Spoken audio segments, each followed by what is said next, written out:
Ito po pala yung gata. Bago ko pala ilagay yung ating mga yung gulay, pinapakulan muna po pala natin yung pritong isda. Mga 20 minutes lang para yung lasa ng isda mapunta na po dyan sa gata na nyog.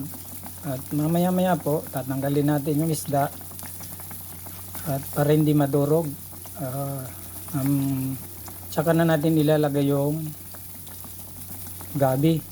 Yung gabi po na organic na galing lang po dito sa ating bakuran, ating mga tanim na gulay. Para mas malasa po, pinapakulan muna natin yung pritong isda para yung lasa niya po mapunta diyan sa sa gata. Bago natin mamaya tatanggalin po natin yung prito. Tapos lalagyan na natin yung laing. Sige po, at pakuloan natin mga 20 minutes lang. Kita-kita ulit tayo mamaya. Thank you.